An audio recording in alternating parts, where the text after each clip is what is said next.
Bonjour à tous, Ludovic Leclerc, votre analyste pour badgerinvestor.be. Voici la mise à jour en vidéo de mon avis concernant l'or et l'argent cotés en dollars.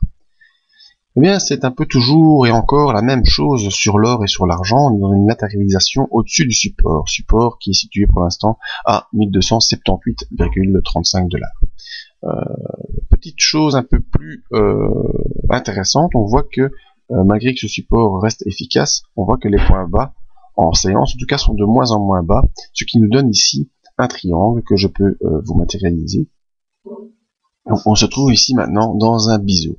En général, il y a une sortie qui se fait, et on voit que les séances, les corps des séances, en tout cas, sont de moins en moins élevés. Donc, il y a de moins en moins de volatilité entre l'ouverture et la clôture, même si en séance, il y a des grosses volatilités, mais quand on voit le niveau de clôture par rapport au niveau d'ouverture, eh bien, on a des tout petits corps qui sont formés.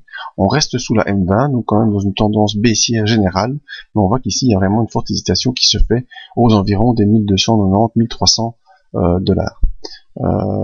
Donc, on faudra attendre encore quelques séances. Ici, on a encore une petite semaine qui peut venir se placer avant d'avoir une sortie et généralement une accélération et une augmentation de la volatilité. Également, le resserrement des bandes de Bollinger. On voit que la bande de Bollinger supérieure descend faiblement, la bande de Bollinger supérieure remonte au ciel également. Donc, tout ça tend à se rapprocher et en s'enfoncer dans un entonnoir duquel sortira avec pression une direction. Maintenant, à savoir si elle sera vers le haut ou vers le bas, eh bien, il faudra surveiller. Les indicateurs calme plat, on tourne aux alentours des 50. Et sur le MACD, vous voyez, calme plat aussi, on est sous zéro, donc toujours dans une pression légèrement baissière, mais à plat.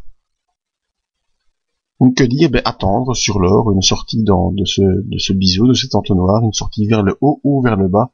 Et ça, nous verrons dans le briefing un jour au matin, peut-être cette semaine, peut-être dans la vidéo de la semaine prochaine, par où on est sorti. Sur l'argent, c'est un peu la même configuration, sauf que là, on est vraiment à plat, aux alentours des 19,5 $, un peu au-dessus, un peu en dessous, un peu au-dessus, toujours à plat, au-dessus de ce support des 19,10 et aux alentours des 19,50 comme je le disais. Les indicateurs ne sont pas plus éclairants. On tourne ici, malgré qu'on ait une petite pression haussière, on est quand même resté sous les 50, pas de grosse accélération. Et le MACD également haussier, mais sur le cours, pour l'instant, on n'a pas de reflet de cette accélération du MACD. Donc on est sous zéro, même si on a une tendance haussière, on est sous zéro, donc ça veut dire qu'on est dans une tendance baissière, mais qui tend à faiblir.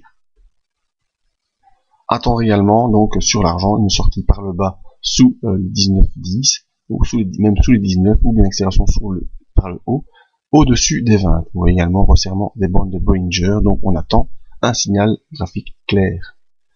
Ce signal graphique, eh bien, je vous en avertirai soit via le briefing que vous avez tous les matins et vous pouvez recevoir dans votre boîte mail si vous êtes inscrit à la mailing list. L'inscription, ça se fait en fond de page du site. Et n'oubliez pas de venir voir nos autres analyses en vidéo et peut-être venir profiter de notre aide à l'abonnement. Dernière semaine de promo du mois de mai. Merci à tous, à bientôt.